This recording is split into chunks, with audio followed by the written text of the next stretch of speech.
These 5 cities don't just play football, they breathe it. From legendary stadiums with rich football history to electric matchday energy, let's go on a world tour to the 5 football destinations that should be on every fan's bucket list. And as we get off our plane to our first location, we'll discover the beating heart of South American football. Buenos Aires, Argentina. From the colourful alleyways of La Boca to the towering walls of La Bombonera, Buenos Aires is a city that worships football. Here, it's not an understatement to say that match days are a national holiday. Streets close, the neighbourhoods ring with fan chants, while the pubs become mini stadiums packed wall to wall with shouting, singing, mate-drinking supporters who treat every goal like a moment of destiny. But why do porteños love football so much? Let's start by saying that Buenos Aires alone is home to over 20 professional football teams, including giants like Boca Juniors, River Plate, San Lorenzo, Independiente, and Racing Club, all with fierce histories. And right at the heart of it all, the iconic La Bombonera, home of Boca Juniors. This team alone boasts over 18 million fans, nearly 40% of Argentina's entire population. Imagine a team so popular that almost half the country supports it, and Argentina is not a small country by any means. And when it comes to legends, few places can rival the star power that's graced Argentine pitches, from Diego Maradona to Lionel Messi, with icons like Ronaldo and Pelé also leaving their mark on La Bombonera's pitch. There's a reason why it's known as one of the most intimidating and electrifying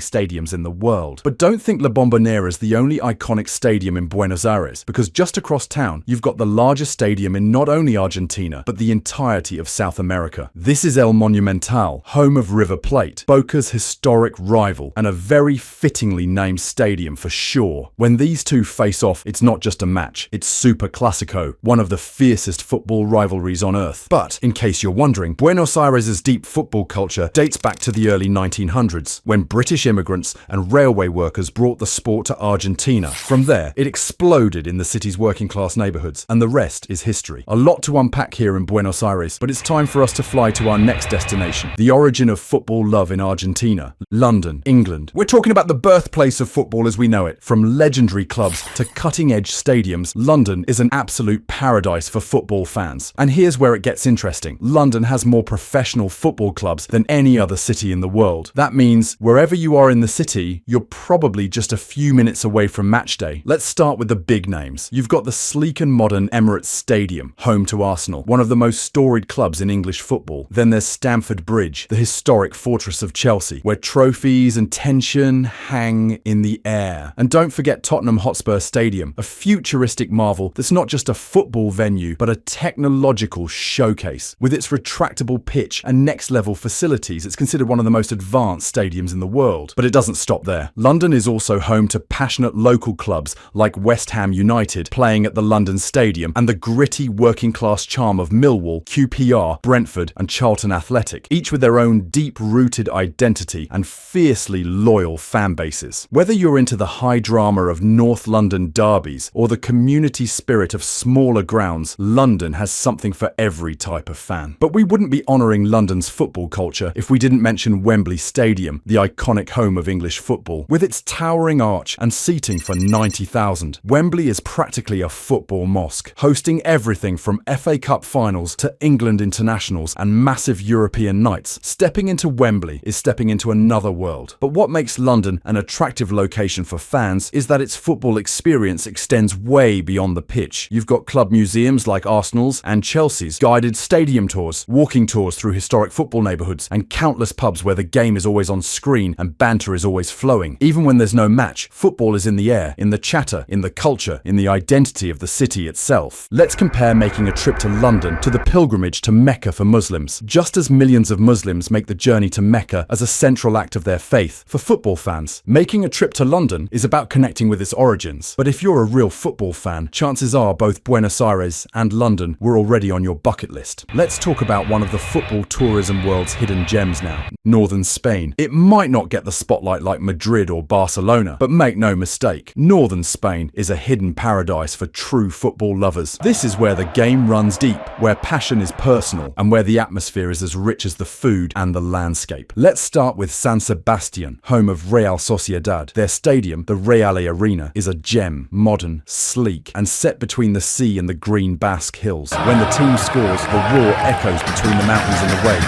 It's football with a view, and the local fans bring a refined refined but fiery energy to every match. San Sebastian itself is beautiful, known for its stunning coastline and world-class cuisine. Not too far away is A Coruña, over on the Atlantic coast of Galicia, where the Riazor Stadium sits just steps away from the beach. Travel east and you'll reach Gijón, the heart of Asturias, and home to Sporting Gijón. There you'll find a relic of the football world, El Molinón Stadium, one of the oldest in Spain. What sets northern Spain's football scene apart is its deep local pride. Each club is a living part of the town's identity. Here, families grow up with their club like it's part of the family tree. The colours, chants, and crests are worn like badges of honour. At the centre of all northern Spain football spots, though, is Athletic Club de Bilbao, one of the most historic and respected clubs in Europe, partly because of their stunning San Mamés Stadium, known as La Catedral del Futbol, the Cathedral of Football. What makes Athletic Club truly special is its one-of-a-kind philosophy. They only field players from the Basque region or Basque Academy. In an era where clubs buy talent from across the globe, Bilbao stands as a proud exception, nurturing local talent and honouring tradition above all else. On match day, the whole city transforms. The streets fill with people wearing red and white scarves, cafes buzz with anticipation, and families crowd around televisions, supporting their locals. Let's think of northern Spain as a football trail, where each stop offers a unique experience steeped in local pride and passion. Not too far away from northern Spain is our next location, where precision and passion come together: Munich, Germany. The air is thick with the smell of bratwurst sizzling on nearby grills as we arrive at the home of FC Bayern Munich in Germany. Step into the Allianz Arena and you'll discover its glowing, colour-changing outer shell, resembling something that came from the future. Stay for one of Bayern's home games and you'll see how it's lit up red like a fortress. Inside, it's all sharp lines, thunderous chants, and surgical football, all thanks to German efficiency. But it's not just Bayern. TSV 1860 Munich, the city's other major club, plays in the same stadium and brings a more grassroots, working-class energy. The rivalry between the two may have cooled in recent years due to league differences, but the pride remains. But more important than having these two major stadiums, Munich is a key city in German football history, from hosting iconic World Cup matches. In 1974, Munich played a pivotal role when West Germany lifted the World Cup trophy right here in their home country. The famous Olympiastadion witnessed some truly unforgettable moments, including the legendary West German victory over the Netherlands in the final, a match that cemented their place in football history as West Germany won 2-1. Fast forward to 2006, and this time the Allianz Arena was the stage for the stunning quarter-final clash between Germany and Argentina. That match ended in a penalty shootout where Germany triumphed in front of a home crowd, sending the nation into a footballing frenzy. The best part is how the Munich locals know how to mix football with fun. After a match, you can head straight to a beer garden, raise a cold stein, and debate match exploits with the locals. And that's nothing compared to the atmosphere during Oktoberfest, where the fusion of football and festivity reaches legendary levels. So whether you're a Bayern ultra or just a lover of high-level football, Munich delivers. But there's one other city on earth where football love borders on religious devotion, also not too far away from Munich: Naples, Italy. As we hop off to our last destination, you'll be greeted with the warm, salty breeze of the Mediterranean air, carrying the scent of fresh pizza and espresso from every corner, motorbikes zipping by, street vendors calling out their wares, and one name at the center of that football devotion we spoke of: Diego Armando Maradona. The legendary Stadio San Paolo was renamed in his honor, becoming the Stadio Diego Armando Maradona, a symbolic gesture to immortalize the man who brought the city its first 2 league titles in the late 80s. To this day, his face is everywhere, on murals, t-shirts, keychains, even altars. For many Neapolitans, Maradona is more than a footballer. He's a symbol of rebellion and hope. And then came 2023. After 33 long years without a Scudetto, Napoli finally reclaimed the Serie A crown. Let's just say that what happened next wasn't just a celebration. Literally, the entire city shut down. Businesses closed, schools let out early, streets filled with blue smoke, flares and confetti. Horns blared through the night. People danced on balconies, sang in piazzas, and wept tears of joy in the shadow of Mount Vesuvius. There were fireworks in daylight, fans on scooters with giant flags, even church bells ringing in honor of the win. Tourists were embraced like family. Strangers hugged in the street. Children and grandparents celebrated together, side by side. Whether you're chasing history, tasting local flavors, or simply soaking up the matchday magic, these aren't just stops on a map. They're among the best locations to visit for football fans. We will explore other major locations in the future, so pack your scarf and follow the trail. grail. The world's game is waiting. Thanks for watching this video, and don't forget to subscribe for more amazing football content like today.